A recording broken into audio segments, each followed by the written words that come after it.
افغانستان میں ہولناک زلزلہ، اموات کی تعداد 1000 تک پہنچ گئی، پاکستانی قیادت کا اظہار افسوس۔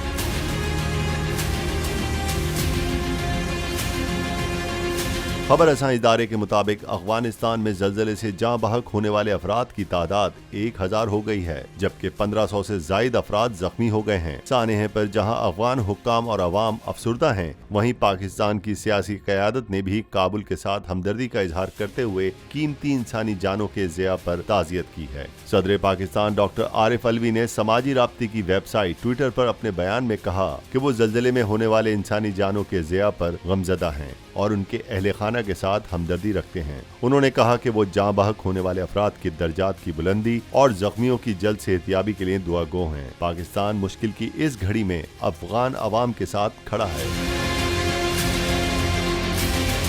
جبکہ سابق وزیر اعظم عمران خان نے اپنے ٹویٹر بیان میں تعزیت کرتے ہوئے کہا کہ انہیں زلزلے سے متاثرہ خاندانوں کے ساتھ دلی ہمدردی ہے اور انہوں نے خیبر پختونخوا حکومت کو ہدایت کی ہے افغان عوام کو ہر طرح کی طبی سہولیات فراہم کی جائیں۔ دوسری جانب وزیر اعظم پاکستان شہباز شریف نے اپنے ٹویٹر بیان میں کہا ہے کہ افغانستان میں آنے والے زلزلے کے بارے میں سن کر وہ غمزدہ ہیں۔ ان کا کہنا تھا کہ انہیں معصوم جانوں کے نقصان پر شدید افسوس ہوا۔ ان کا مزید کہنا تھا کہ اس مشکل گھڑی میں پاکستان کے تمام متعلقہ ادارے اپنے افغان بھائیوں کی امداد کے لیے کام کر رہے ہیں۔ ادھر وزیر خارجہ بلاول بھٹو زرداری نے افغانستان میں زلزلے کی تباہ کاریوں پر افسوس کا اظہار کرتے ہوئے کہا کہ انہیں قیمتی انسانی جانوں کے ضائع ہونے پر صدمہ ہے۔ یاد رہے گزشتہ روز افغانستان میں آنے والے زلزلے سے جاں بحق ہونے والوں کی تعداد 1000 تک پہنچ گئی ہے، جبکہ 1500 افراد زخمی بھی ہوئے ہیں۔ جیولوجیکل سروے کے مطابق زلزلے کی شدت 5.9 اور گہرائی 40 کلومیٹر تھی۔ اس سے قبل وفاقی دارالحکومت اسلام آباد، پنجاب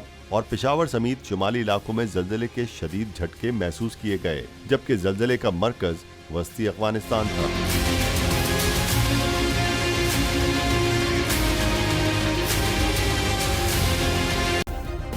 سبسکرائب کریں اور بیل دبائیں تاکہ کوئی خبر رہ نہ جائے۔